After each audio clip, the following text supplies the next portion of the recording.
Hi, it's Stacey, and we're back with another wedding gig log, a director's cut from 6 years ago today. It is December 12th, 2020 that I'm recording the audio for this director's cut gig log, and this wedding actually took place again 6 years ago today on December 20th, 2014. And the reason we're doing this is because we don't have any events this weekend, and I thought that we don't have any events. Sometimes it's just nice to go back and look at some older gig logs and just kind of add some commentary to it and add some thoughts and just look at it from a different perspective, so that's what we're doing. Now, this particular wedding took place at the Eglin Air Force Base Bayside Club, which used to be called the Eglin Air Force Base Officers Club. I've done plenty of weddings there, but this was the only wedding that I had ever done, or actually the first wedding I had ever done, in this particular room that you're going to see. I had done weddings and events in other rooms there at the Eglin, the Bayside Club, but never in this particular room. And I haven't done a wedding since then in that particular room. So anyway, this is the venue's probably going to look a little familiar to you. Now, as we're going down the interstate here, it's really funny because I can remember this wedding just like it was yesterday. It was 6 years ago, and I often wonder, how this couple's doing. Today's their 6-year anniversary. I wonder, if they're, got any kids, or what they're doing and how they're doing and that kind of thing. And I thought about dropping them an email just to wish them a happy 6-year anniversary. Anyway, here's a look at my setup. Now, that's my DJ table there. And if you've seen any recent gig logs, you'll know that I've gotten a new facade. I had that fold-out black facade right there in this particular video. But recently I've gotten a new facade that's got scrims on it that actually covers the whole table, so people don't even see the table anymore, which really helps out a lot. And you can look back at some more recent gig logs and see that. Anyway, what I did with the ceremony, as you can see, is I had one of my RCF speakers right outside that door back there behind me, and I just projected the music out there where the ceremony was. I didn't have my Fender Passport at this time, so I couldn't offer a second sound system. Well, I mean, I could. I could have set up a bigger sound system out there, but this bride and groom chose not to pay the extra fee to do that, so we just ran just one speaker out there for that. So yeah, it worked out well. But now I've got my Fender Passport, which I can set up right there at the ceremony site, and that makes things a lot easier. So that's kind of how things have changed over the last 6 years. And of course, you saw me there with the goatee, and I've since shaved that off. I shaved that off about 2 years ago. Anyway, here we are with the bride and groom's first dance. You can see a little bit of uplighting back there, and we put purple uplighting around the room, which you'll be able to see here in a little bit. But now this particular event that we were doing, this was during dinner. The photographer actually asked me to do this. She asked me to play the chicken dance during dinner, and she went around and took pictures while people were just doing funny things at the table. So, that was something neat. I'd never done that before, but everybody seemed to enjoy that. So that was something, different, something neat that I thought that the photographer, really had a good idea with. So that's what we were doing at this particular time right before we got into open dancing. Now let me back up a second and talk about the bride and groom's first dance you just saw. That was actually the only spotlight dance that they had. I can't remember why they didn't want to do a mother-groom dance or a father-bride dance or any of the spotlight dances, but all I remember is that they wanted only one spotlight dance, and that was their first dance. And anyway, here we are with the cake cutting. You can see that everybody was turning their attention over there to it. Now, a lot of times I will have people that will go up to the table and get close up there to the bride and groom and take their pictures and all that good stuff. But these folks decided they wanted just to stay seated. Okay, here we are into the open dancing now, and starting off with the Cupid Shuffle. And even to this day, I still start off the open dancing with the Cupid Shuffle because it's a good icebreaker to get people out there dancing and having a good time. It always fills the dance floor, so it's a real good song to really start the open dancing with. And of course, you can see my light show there. You can see those park hands going, and then the Revo 3 and the Revo 4.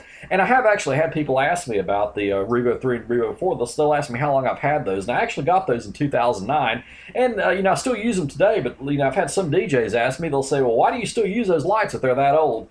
And my answer to that is real simple. I mean, our clients don't know how old the lights are or anything like that. I mean, for them, they're seeing it just, for the first time, just like we saw the Revo 3 and the Revo 4 for the first time back in 2008, 2009. So it really doesn't matter, what I'm saying? And I know it looks like it's old to us because we see it all the time, but we got to keep in mind that our clients don't actually see it, all the time. So it's new to them, and so they're mesmerized by it, even in 2020.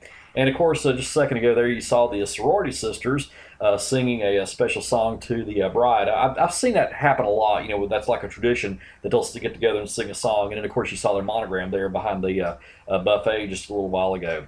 Now, here we are doing the money dance. Let me explain to you how that's done if you've never seen this done before. Basically, what we do is we get everybody to line up to dance with the bride and groom. We'll have all the guys line up to dance with the bride, and all the ladies to line up to dance with the groom, and then they pay them to dance with them. Like $1, $5, whatever they can do. We call that the bride and groom's special honeymoon fund. So that's how that works. And here we are looking back over toward my DJ table. You can see it there, and you can see some of the uplighting, and you can see the monogram. Right there we had it projected. That monogram really looked good with that uplighting. and I was really impressed. I got a lot of compliments about it that night. And here we are doing the bride and groom's final dance. Now, you may have seen in other gig logs, of what I normally do with the final dance is I have the bride and groom stand in the middle of the dance floor, and then I usually ask everybody to get with their significant others and form a circle around them, and that really creates a nice ending to the reception. And I've got a lot of compliments on that, so that really helps out with that. And then we'll have everybody move outside to light sparklers or blow bubbles or whatever they want to do. Now here's one last look at my setup. You can see the Rego 3 and the Rego 4 there on the ground, and then I had those par cans there on the desk. And again, my new facade actually covers that entire table, so nobody actually gets to see the computers or the board anymore or anything like that. So that's actually helped out a lot. And now I normally put the par cans actually on the speaker stand. So if you looked at any of my recent gig logs, you'll notice that too. So here we are. I was on my way home. I was actually back in Pensacola by the time I started recording the final wrap for this gig log. Eglin Air Force Base is probably around a good, I'm going to say at least an hour 15, maybe an hour and a half drive, depending on traffic from my house. But I'd wait until I got back to Pensacola to go ahead and start recording the final wrap. But anyway, just tell you a little bit about where I met this bride and groom. I had actually met them at a wedding show that I had done in January 2014. So it was almost a year before that I had met them, and that they went ahead and decided to book. And just a fun couple. And this is one of those couples that I look back at this gig log, and I just wonder how they're doing. Today's their 6-year anniversary, and I hope that they're doing well. I wonder if they've got kids. I just, there's a lot of things I wonder about. And I'll look back at my YouTube channel, look back at some of these gig logs, and I'll often wonder how my brides and grooms are doing.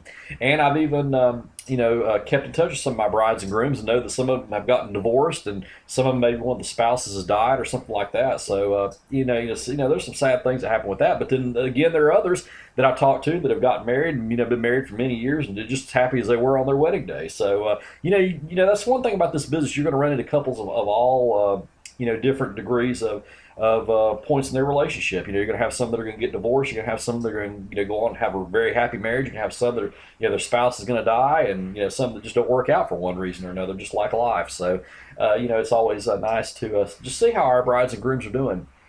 So anyway, just driving down a dark road. Even 6 years later, this road is still just as dark as it is in the video. They hadn't really had any street lights, so it's pretty neat to look back and just see how things have changed, not only with the the gigs, but even on the roadways and everything else. So anyway, here's my little goodbye to the bride and groom. Their little wish that I usually do at the end of the gig log.